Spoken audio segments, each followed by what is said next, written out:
Hi. Thank you so much for coming to Whimsies tonight, or today, this afternoon. We are going to have a short intermission halfway through the show. Please enjoy concessions and the wonderful art that's in the gallery from our art department. And please make sure your phones are on silent and that there's no photography or recording during the show. All right, thank you so much, and I hope you enjoy it. Thanks again for coming tonight. Bye.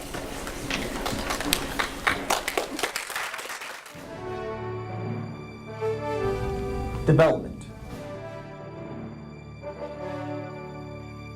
Cooperation. Progress. Hello, my name is Andre Stanton, and I'm running to be your mayor in order to make us the best we can be by tapping into all the rich potential that is available to us. Let's take the training wheels off of Albion. I'm Andre Stanton, and I approve this message.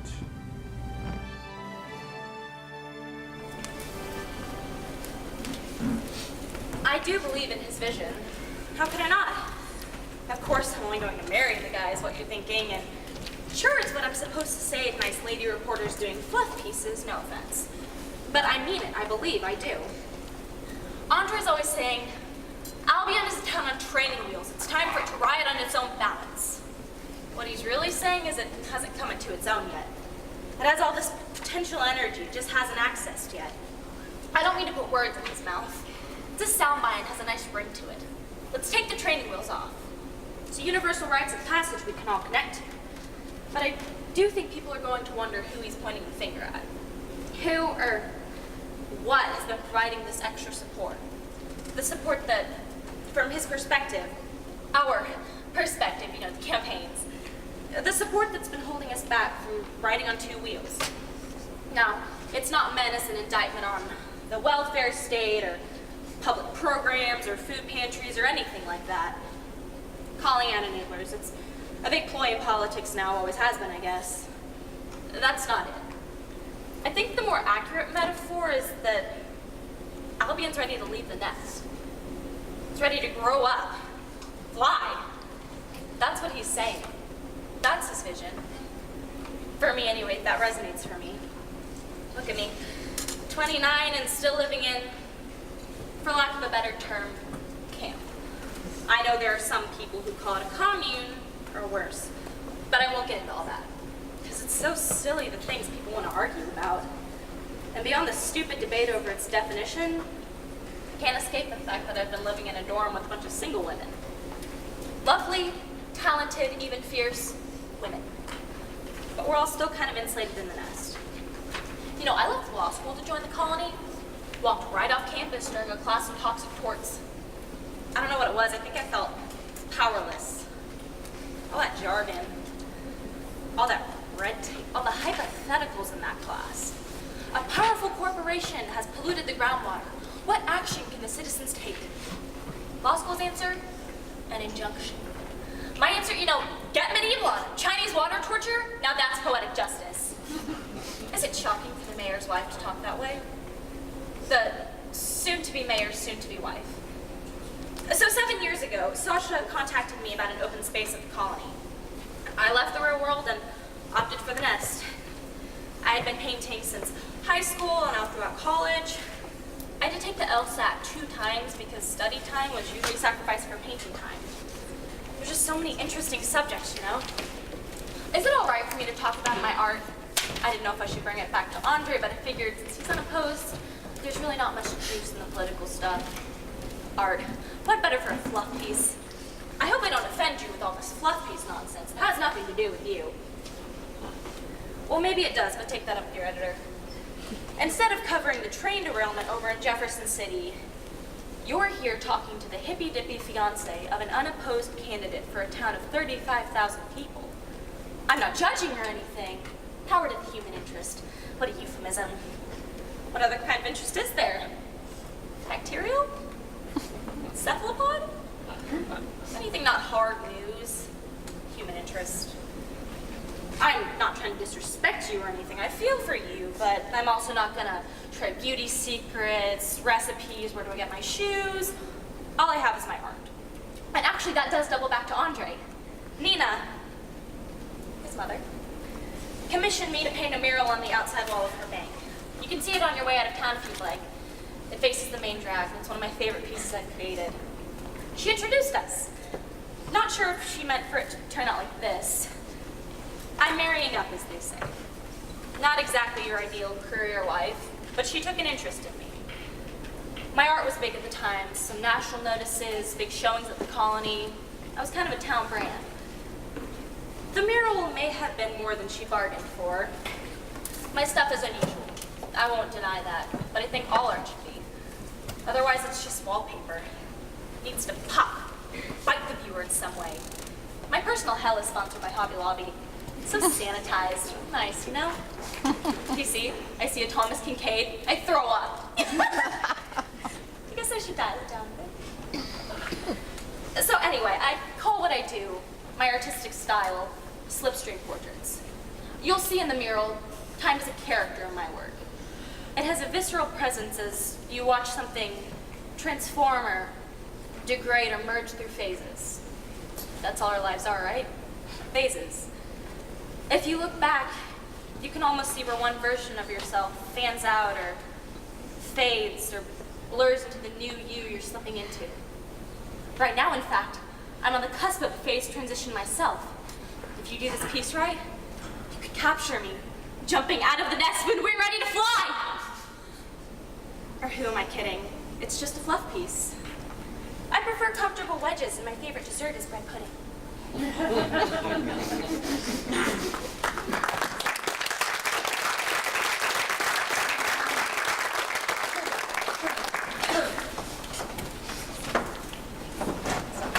The term, which was coined by Frank Lloyd Wright, is organic architecture. We believe in retaining the natural contours of the land, so the walkways will follow the smooth, flowing, and wavy lines of the riverbank. The new buildings will have a feeling of movement, soft, breezy textures. Frozen music, right? Now, we have been working very closely with Andre Stanton, who will soon be your new mayor, of course, on his unique vision for Albion. This outdoor shopping district will certainly usher your town into a new destiny. The training wheels are coming off! Of course, retailers and restaurants won't commit until everything is signed on the dotted line. You know how corporations play it safe, but between you and me, we are 100% solid. It is going to be a prime destination point that will bring in big chain restaurants. The types of places Albion has not been able to plan until now. Macaroni Grill, Applebee's, Outback, even Chuck E. Cheese has reached out to us. You know, wholesome, family-friendly, affordable, but classy places that no mid-American town should have to go without. How about outlets of your favorite brands? Nike, Gap, American Eagle, The Loft, perhaps even a Victoria's Secret.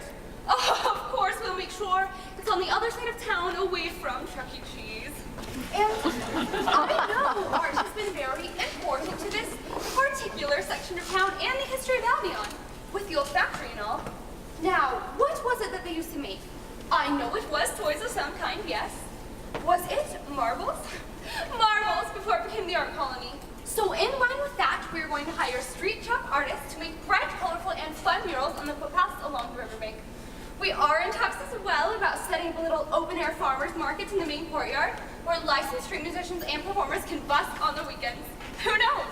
We may even have room for a few members from the colony. Not many. Perhaps one or two. You know, I just saw some of you brace yourselves. I understand. Woo! Boy, do I understand. If you allow me to birdwalk for a few moments off script. You know, there are some very odd, even disturbing things in that place. You know, most of it I can't even look at. It is so strange. And what's the word? Unsettling? No, you know what? Maybe provocative, like they're purposely trying to shock you. You know, I wouldn't be surprised if, for some, their aim was to outright offend. As crazy as that may sound. Forgive me, I was just so bowled over by some of the stuff. You know, there's this one girl who paints nothing but these bleak landscapes, skies, overcast and swirly, which is fine and all, but there's something sort of primitive or unrestrained about them that makes you feel sort of off, you know? The only thing I could think of while looking at her stuff was, if seasickness was a color, this be it. Very disorienting. Who on earth would hang something like that up in their home? Well,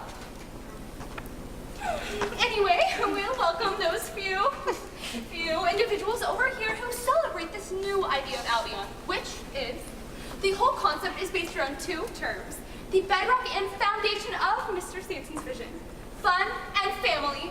This is what your town has been looking for, and the reason why its revenue has stagnated over the past few decades.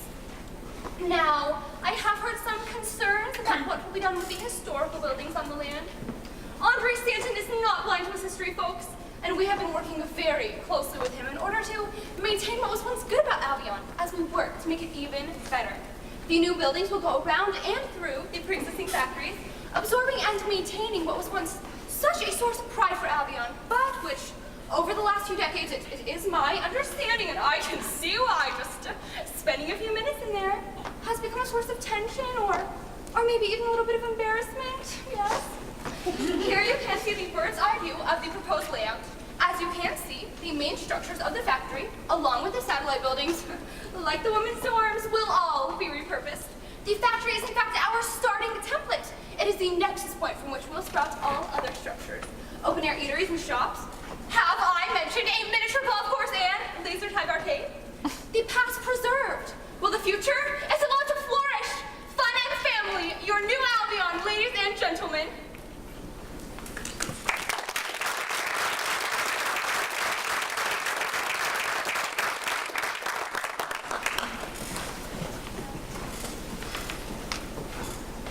My mother, who was one of the original founders, thought up the name. Whimsies.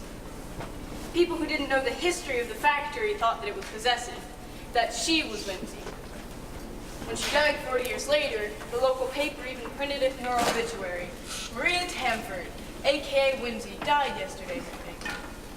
She didn't mind all that much when people got it wrong, except that they utterly missed the point, that they were broadcasting loud and clear their vacuousness, their bloodless ignorance of the town they lived in.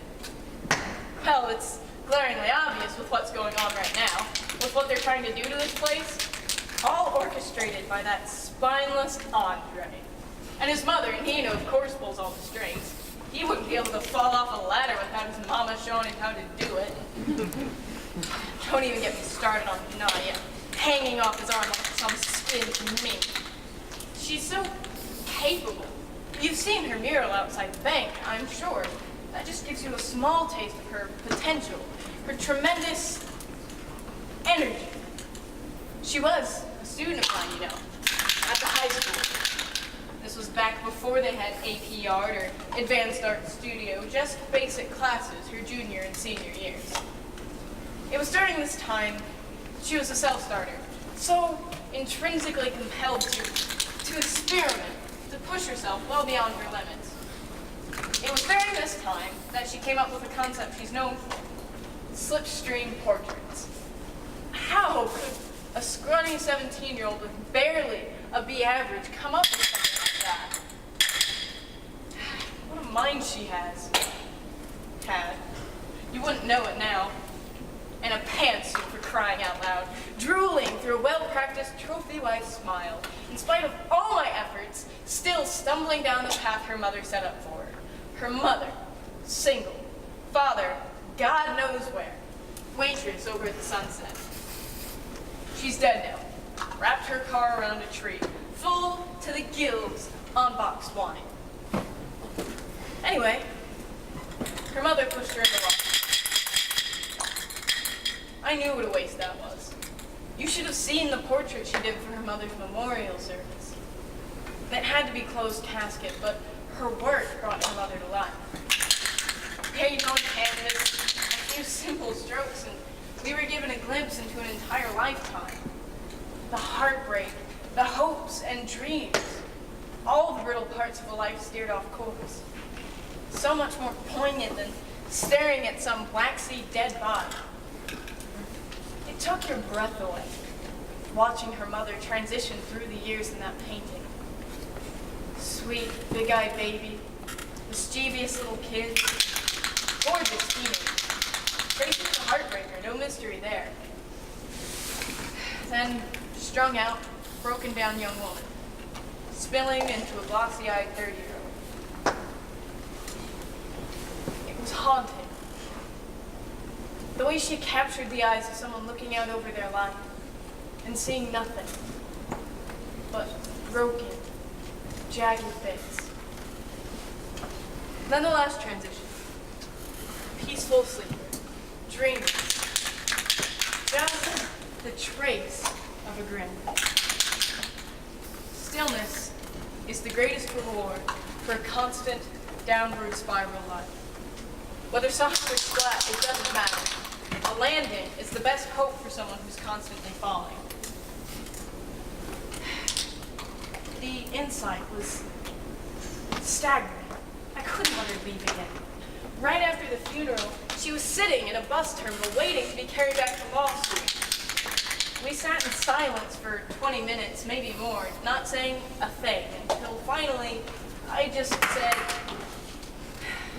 I know, what a cliche. Isn't it time for you to come home? The art colony, of course. With a mother like that, random guys, wild benders, she spent many nights of her high school years right here. I had saved her a spot all that time in college. I knew I would one day pass it on to her. My mother passed it on to me, so I would one day pass it on to the closest thing I had to her daughter. My most talented student. My little orphan. Now, well, she never got on that bus. Oh yes, I've heard that walking out of class story. Very dramatic, but it's not true. She buried her mother. The very next day moved into Whimsies. For 7 years, we lived and worked side by side. We wept and laughed, sheltered the abused, fostered new artists, celebrated the recently discovered. And now, she's standing back while that fiancé of hers makes plans to kill it, to strip and gut it, trade its soul for a mall. If it was fair and square, one thing, I guess, but the way they're doing it, the underhanded machinations, the sheer, blatant misogyny. Oh, I like that hungry look. The lean in, pupils dilating. You haven't caught that tidbit yet, huh? Only heard the claptrap the campaign wants you to. Andre's plan to exercise eminent domain for the greater good of Albion. Just compensation, fair value, perhaps job training, help in relocating my girls, yes? It's all baloney. Here, take this. This is my contact at City Hall. She's the one who showed me what they were really looking at. She's one of us. After this, I'll show you some of our stuff. It's wild, even for my taste. I find it pretty wacky, but there's a profundity there, too. She makes action figures, casts them in plastic, uses the premium grade industrial paint, end up looking like they came off the G.I. Joe assembly line. Famous action figures of characters who committed suicide. I'm telling you, it's wild, but you go down and talk to her. She'll show you how this whole thing stinks.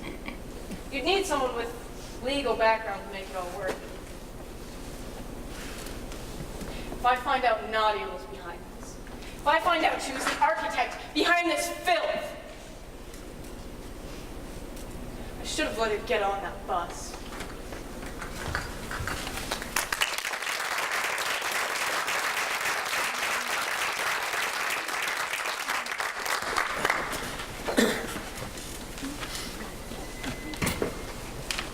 Thanks, Frank, for the weather update. Well, it looks like we may have to contend with some pretty nasty weather this spring. The Adair-Albion corridor is, of course, no stranger to harsh weather conditions, being smack dab in the middle of Tornado Alley. There is concern that a violent spring could be bad for Albion's fracking operations.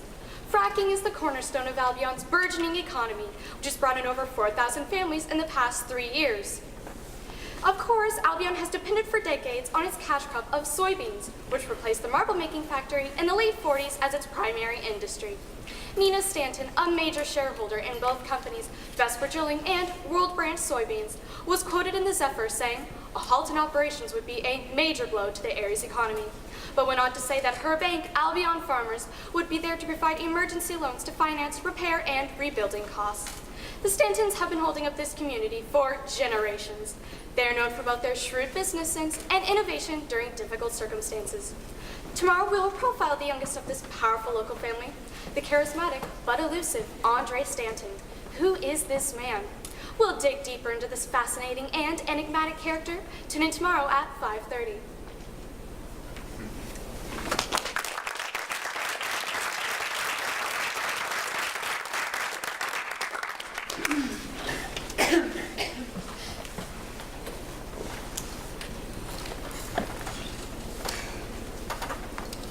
I get photos from women all over the world.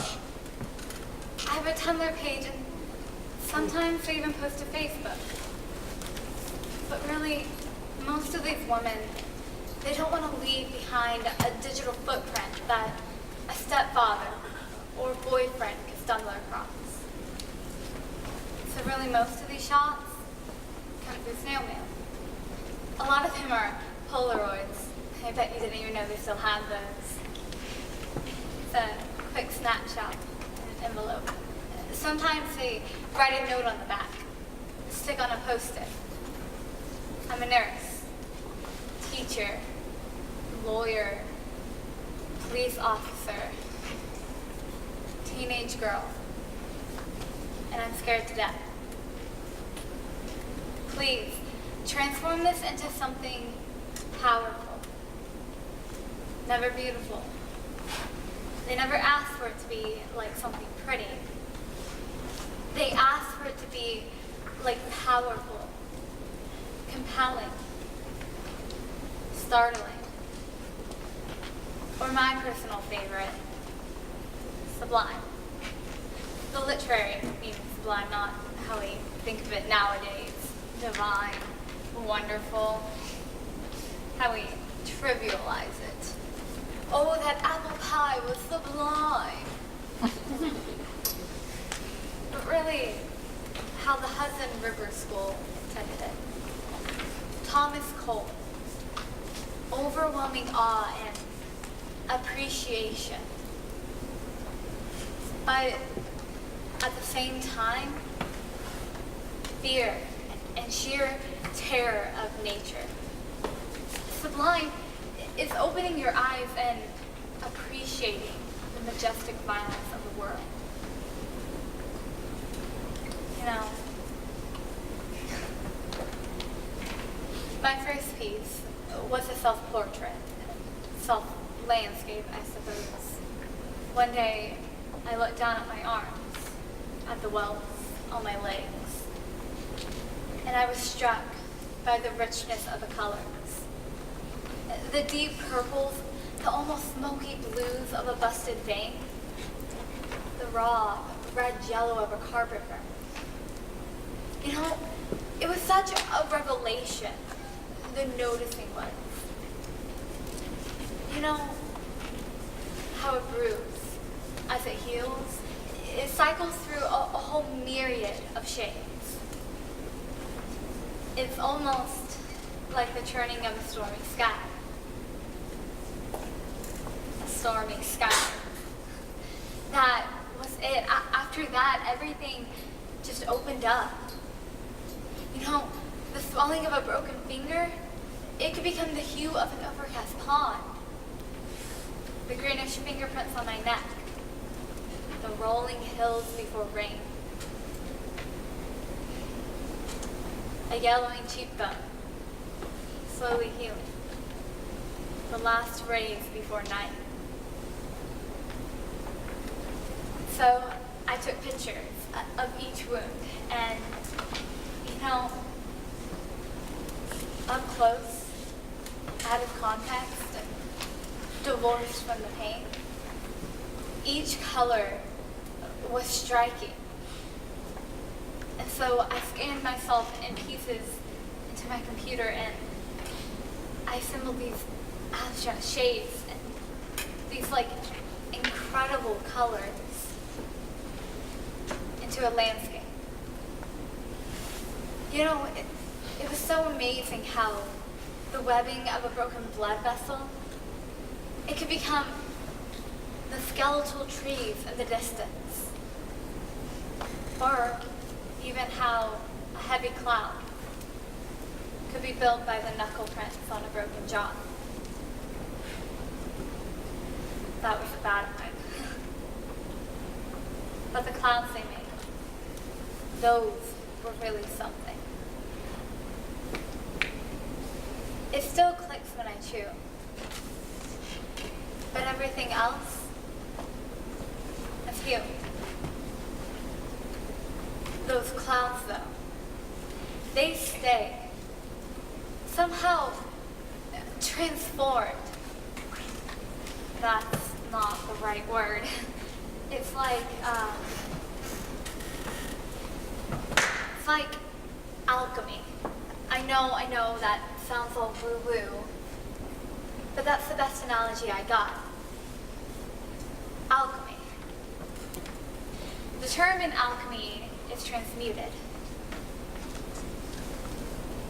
I posted my first few anonymously online, and then under an assumed name. You know, in the comment section, artists wanted to know how I had mixed such unusual colors.